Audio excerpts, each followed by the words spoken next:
नमस्ते विद्यार्थियों, आपकी हिंदी विषय अध्यापिका मैं किरण प्रयाग आप सबका हार्दिक स्वागत करती हूँ। आज हम पढ़ रहे हैं आपके पाठ्यक्रम में सम्मिलित हिंदी व्याकरण का अध्याय पाठ वाक्य विचार। आपके पाठ्यक्रम में वाक्य से संबंधित रचना के आधार पर वाक्य रूपांतरण सम्मिलित हैं। तो उसका यह तीसरा भाग है जिसमें हम पढ़ेंगे मिश्रित या मिश्र वाक्य। इसके पहले के दो भाग में हम पढ़ चुके हैं वाक्य किसे कहते हैं, वाक्य के कितने अंग होते हैं और कितने प्रकार होते हैं, और वाक्य को कितने आधारों पर बांटा गया है, जिसमें से हमने वाक्य के अर्थ के आधार पर भेदों के नाम पढ़े थे और रचना के आधार पर वाक्य 1 और 2 यानी सरल वाक्य और संयुक्त वाक्य के भेद और उपभेदों को जाना। आज हम पढ़ेंगे इसका तीसरा भेद, मिश्रित वाक्य। मिश्रित वाक्य क्या होते हैं? जो वाक्य जिसमें एक या एक से अधिक वाक्य होते हैं। एक ऐसा बड़ा वाक्य होता है जिसमें एक या एक से अधिक वाक्य मिले होते हैं। इसमें से एक वाक्य प्रधान होता है यानी मुख्य होता है, और उसके बाकी का जो वाक्य बचा होता है वह गौण हो जाएगा, यानी वह उस पर आश्रित होगा, डिपेंड करेगा। जैसे उसी को हम मिश्र वाक्य कहते हैं। उदाहरण के लिए देखिए, हमारे प्रधानाचार्य ने कहा था। ये यहाँ पर जो वाक्य दिख रहा है वो प्रधान वाक्य है। जो बात कही थी यानी जो गौण रूप में दिखाई दे रही है बात, वो इस पहले वाक्य पर निर्भर करती है, इसीलिए दूसरे वाक्य को हम आश्रित उपवाक्य कहेंगे।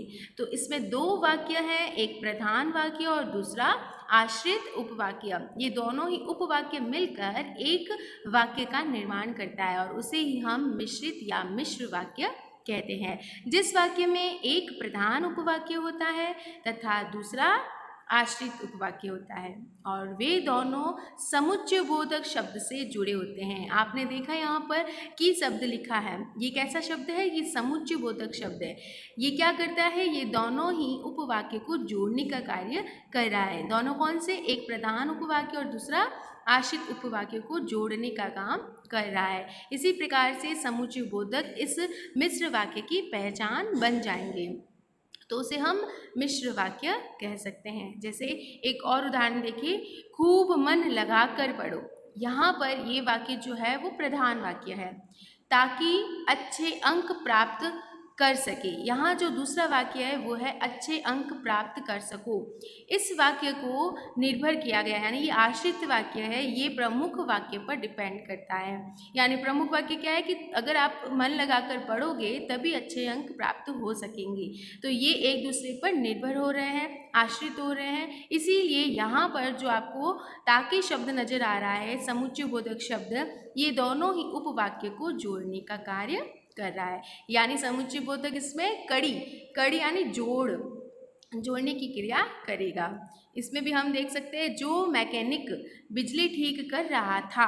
यहाँ पर देखिए, सबसे पहले प्रारंभ में समुच्चय बोधक जो लगा है, और उसके बाद में दूसरा उपवाक्य है करंट लग गया, और इससे पहले लगा है उसे। तो उसे शब्द और जो शब्द, ये दोनों ही युग्म जोड़ी के रूप में यहाँ आए हैं। तो जो मैकेनिक बिजली ठीक कर रहा था उसे करंट लग गया। यहाँ पर जो दूसरा उपवाक्य है वो प्रधान है, और ये डिपेंड करता है आश्रित उपवाक्य पर। आश्रित उपवाक्य मैकेनिक बिजली ठीक कर रहा था, ये बात जो है हमें आधी अधूरी से समझ आ रही है। इसे पूरा करने के लिए प्रधान उपवाक्य पर ये डिपेंड रहेगा। तो इसे जोड़ने का कार्य समुच्चय बोधक ने किया। कौन सा है? एक तो पहले वाक्य के प्रारंभ में लगा और दूसरा उपवाक्य के प्रारंभ में जुड़ा है। तो ये दोनों ही इसके प्रारंभ में जोड़ने के लिए लगे हैं। तो इस प्रकार से समुच्चय बोधक दो वाक्य के बीच में कड़ी का कार्य करता है, और यहाँ पर भी युग्म शब्द के अनुसार वो पहले जुड़कर कड़ी का कार्य करेगा। तो प्रधान उपवाक्य और आश्रित उपवाक्य आप समझ गए। प्रधान को हम मुख्य उपवाक्य भी कहते हैं और आश्रित को गौण उपवाक्य भी कहते हैं। जैसे उदाहरण देख सकते हैं, अध्यापक ने कहा, ये प्रधान वाक्य है। जो बात कही वो गौण हो जाएगी, आश्रित हो जाएगी। यानी कि यहाँ पर समुच्चय बोधक इसको जोड़ने के लिए लिखा गया है। और क्या बात कही है? आश्रित वाक्य क्या है? इसमें है हमें देशभक्त बनना चाहिए। ये जो बात है ये किसने कही? प्रधानाचार्य या अध्यापक ने कही। वह जेब कतरा पकड़ा गया। ये प्रधान वाक्य है और इसमें लिखा गया है जिसमें समुच्चय बोधक, ये इस वाक्य को दूसरे वाक्य से जोड़ रहा है। दूसरा वाक्य क्या है? आश्रित वाक्य है, बस मैं जेब काटी थी। बस मैं जेब काटी थी, ये आश्रित उपवाक्य है। तो इस प्रकार से हमने दो उपवाक्यों को जोड़ने के लिए समुच्चय बोधक जिसने का प्रयोग किया है। यह वही मंदिर है, यह वही मंदिर है प्रधान बात है, लेकिन इसका संबंध दूसरे वाक्य से, जैसे पांडव कालीन माना जाता है, जिसे पांडव कालीन माना जाता है, ये आश्रित बात दूसरे प्रधान वाक्य पर निर्भर करती है। तो आश्रित वाक्य हम समझ गए और प्रधान वाक्य समझ गए। अब आश्रित वाक्य कितने प्रकार के होंगे, यानी उसकी पहचान करने के लिए हमें क्या देखना होगा? आश्रित वाक्य 3 प्रकार के होंगे। एक है संज्ञा उपवाक्य, विशेषण उपवाक्य, क्रिया विशेषण उपवाक्य। जो आश्रित उपवाक्य है जिसमें हम बात करते हैं, जो अंतिम वाला होता है, डिपेंडेंट वाक्य जो होता है, या तो वो संज्ञा का होगा, विशेषण होगा, या क्रिया विशेषण के रूप में होगा। इस वाक्य में क्या होगा कि संज्ञा उपवाक्य, जैसे नाम से ही पता चल रहा है, आश्रित उपवाक्य का ही रूप है। तो आश्रित उपवाक्य की पहचान हम करते हैं, जैसे वह चाहता है कि मैं यहाँ कभी न आऊँ, तो आश्रित वाक्य है मैं यहाँ कभी ना आऊँ, ये बात हमें पता चली। अब संज्ञा उपवाक्य पहचान कैसे करेंगे?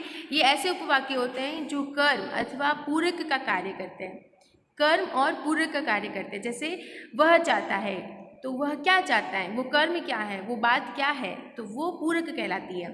इसीलिए संज्ञा उपवाक्य कर्म या पूरक का कार्य करते हैं और ये की समुच्चय बोधक से शुरू होते हैं। तो इसका आरंभ होना की से शुरू होता है, यानी कि आश्रित पीछे वाला ही कहलाएगा। जो बात कही गई कथन रूप में वही संज्ञा उपवाक्य में आ जाएगी। तो क्या पहचान है? की से ये प्रारंभ होंगे और इसमें कर्म और पूरक का काम देखा जाएगा। जैसे एक और उदाहरण है, मैं जानता हूँ कि तुम नहीं पढ़ोगे, तो की से प्रारंभ हो रहा है, यानी जो अंतिम में लिखा गया है वो संज्ञा उपवाक्य है। ठीक है, दादाजी सदा कहते थे कि विजय महान व्यक्ति बनेगा, की से शुरू हो रहा है और विजय महान व्यक्ति बनेगा, ये पूरा आश्रित है, तो ये संज्ञा आश्रित उपवाक्य बन जाएगा। तो इसी वाक्य में भी यही हुआ कि मैं कभी न आऊँ, ये जो अंतिम वाक्य है उपवाक्य, यही संज्ञा उपवाक्य बनेगा। दूसरा पॉइंट है विशेषण उपवाक्य। जो आश्रित उपवाक्य मुख्य उपवाक्य की संज्ञा शब्द अथवा सर्वनाम शब्द की विशेषता बतलाता है, वह विशेषण उपवाक्य कहलाता है। जो किताब मेज पर रखी है वह मुझे इनाम में मिली है। देखो, नाम से ही पता करते हैं। विशेषण क्या होते हैं? जो संज्ञा और सर्वनाम की विशेषता बताते हैं।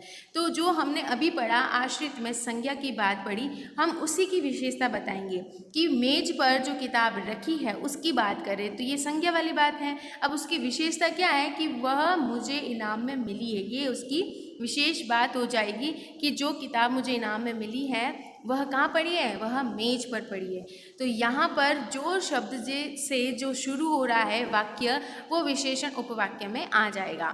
इसीलिए यहाँ लिखा है जो किताब मेज पर रखी है, वो विशेष बात है कि किस स्थान पर रखी, स्थानवाचक विशेषण हो जाएगा। तो यहाँ पर ये विशेषण उपवाक्य कहलाएगा। और तीसरा पॉइंट है क्रिया विशेषण उपवाक्य। जब आश्रित उपवाक्य प्रधान यानी मुख्य उपवाक्य की क्रिया की विशेषता बतलाता है तब वह क्रिया विशेषण उपवाक्य कहलाता है। जब मेरे पास आया तब मैं कहीं गया था। जब वह मेरे पास आया, तो यहाँ पर मेरे पास आया, आना क्रिया है ना, तो जब वह मेरे पास आया समयवाचक बोध हो रहा है, समय का बोध हो रहा है, तो वो इस क्रिया की विशेष बात हो जाएगी, तो वो बन जाएगा क्रिया विशेषण। तब मैं कहीं गया हुआ था, ये इसका प्रधान न होकर गौण हो जाएगा। तो इसीलिए कहा है कि आश्रित उपवाक्य प्रधान उपवाक्य की क्रिया विशेषण को बताएगा, उसकी क्रिया की विशेषता को बताएगा। इसीलिए यहाँ पर जब वह मेरे पास आया, ये जो पंक्ति है यहाँ ये क्रिया विशेषण का कार्य कर रही है, इसीलिए इसमें क्रिया विशेषण उपवाक्य ये वाला हिस्सा बन जाएगा। प्रधान उपवाक्य और आश्रित उपवाक्य में क्या पहचान करोगे? कैसे पहचान करोगे? यानी प्रधान को हम गौण मुख्य समझते हैं और आश्रित को हम गौण उपवाक्य समझते हैं। ये बात तो हमारी क्लियर है। जो प्रधान होता है यानी मुख्य उपवाक्य होता है उसमें क्रिया प्रमुख होती है। सबसे पहला पॉइंट क्या याद रखोगे, उसमें क्रिया प्रमुख होती है यानी कोई काम उसमें किया जाएगा। और आश्रित उपवाक्य जो होगा उसके आरंभ में, उसकी शुरुआत में क्या लगेगा, पहचान के लिए आप देखोगे उसमें यदि, जो, कि, क्योंकि, जिसे, जो, जैसे। तो इन समुच्चय बोधक से जब ये प्रारंभ होंगे तो वो हिस्सा यानी वो उपवाक्य हम आश्रित उपवाक्य में जोड़ेंगे। तो ये दोनों पॉइंट आपको इसकी पहचान के लिए याद रखने होंगे। उम्मीद है आज जो मैंने उपवाक्य समझाए हैं, प्रधान उपवाक्य और आश्रित उपवाक्य, यानी ये दोनों ही उपवाक्य किस में आएंगे, मिश्रित उपवाक्य में आएंगे, वो आपको पहचानना अच्छे से आ गया है, इसको समझना अच्छे से आ गया है। फिर मिलेंगे हम इसके परिवर्तन में, यानी कि रचना के आधार पर वाक्य रूपांतरण यानी परिवर्तन कैसे किया जाता है उसको पढ़ने के लिए अगले भाग में। तब तक खुश रहे, स्वस्थ रहे, मस्त रहे। धन्यवाद।